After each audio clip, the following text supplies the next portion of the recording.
Aujourd'hui, on va parler d'un truc un peu perso qui pourrait faire croire à une vidéo SES, mais c'en est pas une. Puis on va faire une belle théorie de complot. On se fait ça? Allez.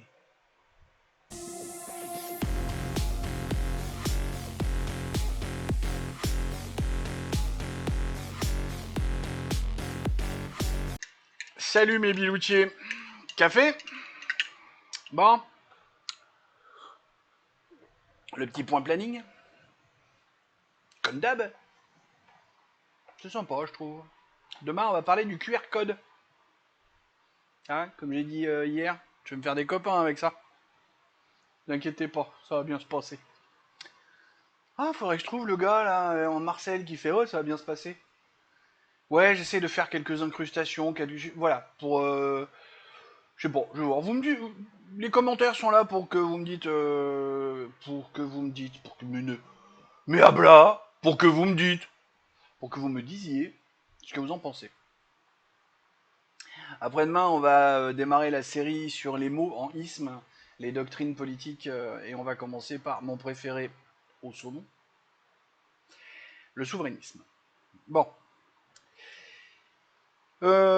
commençons par faire bondir les gens avec une dinguerie de mon cru. Non, non, Abla, tu arrêtes ça tout de suite. Tu vas pas faire bondir les gens dès le début de la vidéo. Sinon, ils vont se barrer.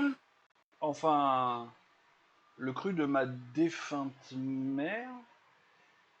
Et donc, tu penses que... Ok, bah écoute, plus tard. Bah plus tard alors. La dinguerie, plus tard. C'est lui qui l'a dit.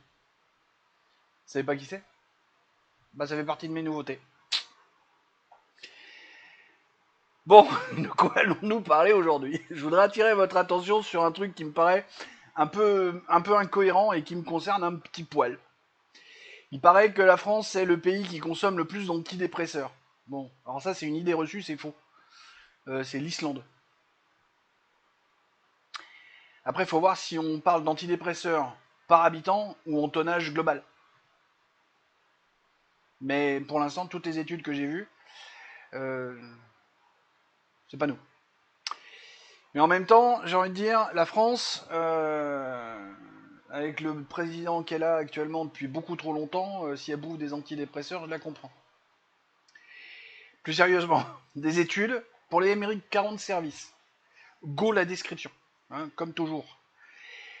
Je vous ai mis tous les liens qui m'ont servi à pondre cet épisode. J'accepte les félicitations pour avoir lu tous ces trucs bizarres. Parce qu'il en fallait. Donc je disais, les Français consomment beaucoup d'antidépresseurs. Le plus, non, mais beaucoup, vraiment. Vous plongerez vous-même dans les liens pour vous rendre compte de la complexité à trouver des infos sur notre beau pays. Et je vous raconte pas les délais pour avoir des chiffres. J'ai rien trouvé de plus frais que 2022. Ou à peine. Alors je pense que la fameuse CNIL qui est censée nous protéger de...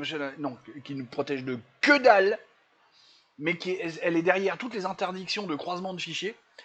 Ce qui fait que nos administrations, qui pourtant sont l'État, ne peuvent pas partager leurs infos. Parce qu'avec nous, on est dans le Schwartz total. Comme ça, on peut pas calibrer les trucs. Bref, c'est un bordel pas possible. Peut-être que ça fait... il faut que je fasse un épisode du jeu qui va parler de ça. Mais j'ai déjà pas mal d'épisodes de près, donc plus tard. Bon, je vais essayer de rester dans le sujet, sinon ça va encore durer plus de 12 minutes. Bon, même si on a dit qu'on s'en foutait, bref, c'est quand même assez important. L'info que j'ai réussi à trouver, pour vous synthétiser le truc, parce que voilà, l'idée c'est que vous alliez le lire quand même par vous-même, mais l'info que j'ai pu trouver, en 2015, il y avait 4,5% de la population, soit 2 921 170, qui étaient en dépression. Et en 2022, c'est passé à 4,82%, soit 3 312 140 dépressifs en France. Donc, en termes de pourcentage, on a fait 0,3% en plus, d'accord. Et en termes de masse, on a fait, ça fait 400 000, ça, à la louche, à la grosse louche, ça fait 400 000 dépressifs de plus. J'ai continué à ramer, ramer pour trouver les infos. sur la consommation d'antidépresseurs. J'ai trouvé un truc qui dit que 4 494 800 personnes, bon, je lis donc du coup je vous donne des vrais chiffres, ont consommé des antidépresseurs en 2024. On n'est qu'à la moitié de l'année. Je sais pas, justement les infos sont bizarres. Donc tout à l'heure je disais, mais en fait si, j'ai réussi à trouver ça en 2024. Donc ça fait 1 100 000 de plus en 2 ans. Alors vous verrez, hein, il y a beaucoup de comment ça s'appelle, de gens qui font des liens avec le rhume 19. Parce que ça a plongé tout le monde en dépression. Alors c'est partiellement faux, parce que des dépressifs, il y en avait bien avant. Citation d'un truc là, pareil, les liens, alors je mettrai dans la description, je mettrai le lien de citation. Entre 1980 et 2001, la consommation d'antidépresseurs a été multipliée par 6,7 en France. Depuis 2010, la consommation d'antidépresseurs en France tend à se stabiliser. Les femmes sont plus consommatrices de psychotropes que les hommes, avec 42,4% contre 27,1% ayant déjà pris des psychotropes au cours de leur vie. Entre 2014 et 2021, la consommation d'antidépresseurs chez les mineurs en France a augmenté de plus de 62%. Mais Abla, Hein? c'est mignon tes chiffres là, mais tu veux en venir où? Eh bien que visiblement, on a un nombre de dépressifs qui augmente, une quantité de médicaments qui augmente plus vite et plus fort, et que le problème ne se résout pas. Allez, c'est l'autre. Alors, prenons un exemple qui va faire bondir. Ah oui, un peu comme la dinguerie du début que t'as toujours pas raconté. Ah. Ah oui, c'est vrai qu'il y a ce truc-là qu'il faut que je vous dise, mais bon, après. On va bondir plusieurs fois. Donc, imaginons une épidémie et un vaccin qui sort. Non, écoutez, vous allez voir, vous allez comprendre, et toute ressemblance avec... Enfin bon, vous voyez quoi. Donc, vous avez cette épidémie de trucs. Et un vaccin qui est censé la bloquer. Mais cela ne marche pas. L'épidémie continue. Donc, vous arrêtez le vaccin et vous cherchez un autre truc, un autre vaccin, un autre médicament, bref, une autre solution.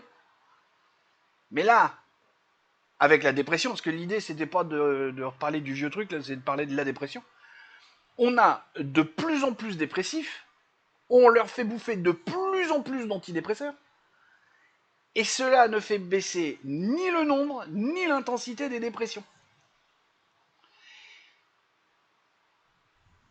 Du coup, je comprends pas. Pour moi, c'est incohérent. Et je voulais partager ça avec vous. Alors, la dinguerie de ma défunte mère. Je vous préviens, c'est une dinguerie. Hein. À chaque fois que je raconte cette histoire, tout le monde hurle. Mais prenez le temps, vous allez voir. Alors, pour rappel, pour mémoire, enfin non, ou pour info, parce que vous n'êtes pas censé le savoir, ma mère est née en 1940. Vous savez, elle est morte, hein. Je le rappelle, c'est ma défunte mère. Elle est morte en 2007. 2009. 2007, c'était papa. Donc ma mère est née en 1940 à Cherbourg dans une famille d'ouvriers. Donc on est loin, très loin du 7e arrondissement de Paris et des bobos qui le peuplent. D'accord? Ma mère disait, la dépression est une maladie de gens riches.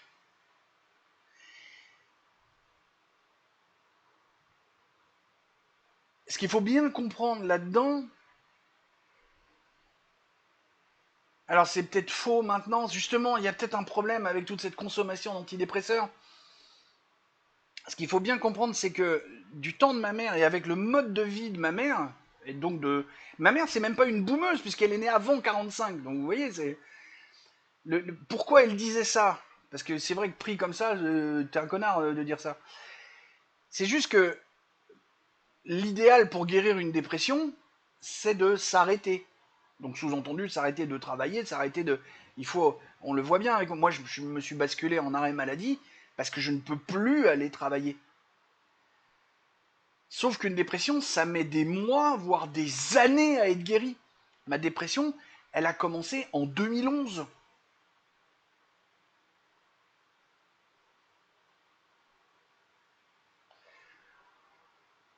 Et elle n'est toujours pas guérie.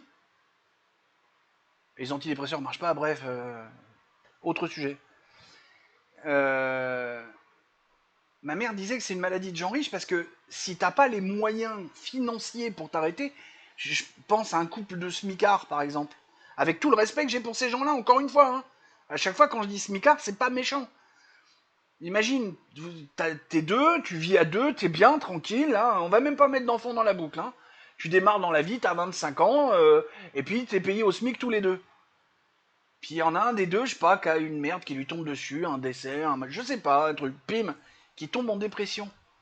Ils ont deux salaires, deux SMIC qui rentrent, et là d'un coup, il y en a un qui tombe en dépression.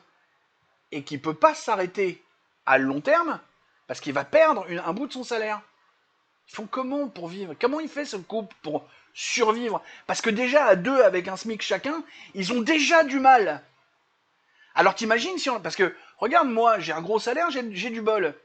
Mais dans 3 mois, j'ai une perte de salaire parce que ma convention collective ne fait pas de... Et puis mon contrat de mutuelle ne me couvre pas au-delà des 3 mois.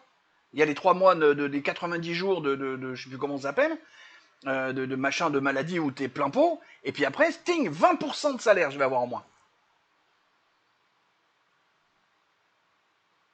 Bah, ça va, je veux dire, avec le salaire que j'ai, si j'ai 20% de moins, bon, il y a 2-3 trucs que je ferais pas. Dire, les voyages que j'avais envie de faire, je les ferais pas, parce que je pourrais pas, tu vois.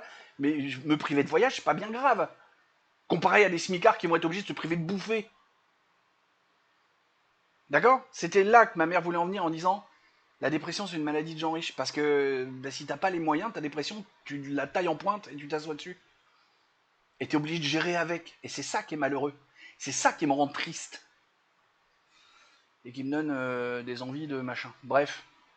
Vous voyez pas de quoi casser 3 pattes à un canard qui n'a rien demandé, le pauvre. Ah ouais, Hein? pauvre canard. Faudrait peut-être le laisser Ouais. tranquille. Ou juste lui filer une cirrhose pour Noël.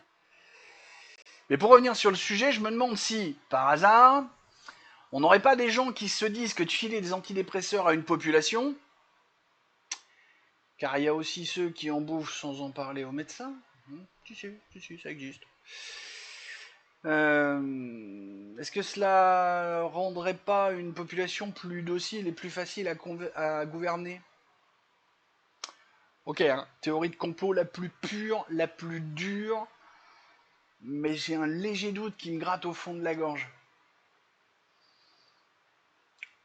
Il y en a bien qui disent qu'on n'a pas marché sur la Lune. Pourquoi je pourrais pas balancer ça? J'ai osé la dire à un médecin qui a fait un bond comme ça sur sa chaise. Globalement, moi, comme je disais, les cachetons, ça n'a pas marché. Hein, j'ai testé 5-6 cocktails antidépresseurs anxiolytiques avec différents dosages sur plus de 2 ans. À part me rendre débile, vous pouvez vous lâcher sur les commentaires là-dessus, ça m'a pas enlevé mes idées noires et en 2014, je suis passé à l'acte sans prévenir personne. Hein, c'était même pas un appel au secours. Hein. J'ai prévenu personne. J'ai dit, allez, c'est bon, on arrête. Je me suis raté. Donc je voulais pas faire un épisode de type SES car le moral est faible mais pas au point de non-retour. Non. Je suis très content d'avoir pris une semaine de plus pour vous préparer ce genre de vidéo avec les petites nouveautés que j'ai pu mettre dedans. Je voulais vous parler de ça depuis un moment parce que 100% des psys que j'ai croisés depuis le mois de mars, ainsi que quelques médecins non psy, ils veulent tous spontanément me coller des cachetons avant même d'avoir causé des origines du problème. C'est un réflexe pavlovien chez eux. Vous êtes en dépression? Cacheton. Donc ça déclenche un mouvement de réflexion chez moi qui est pas cool.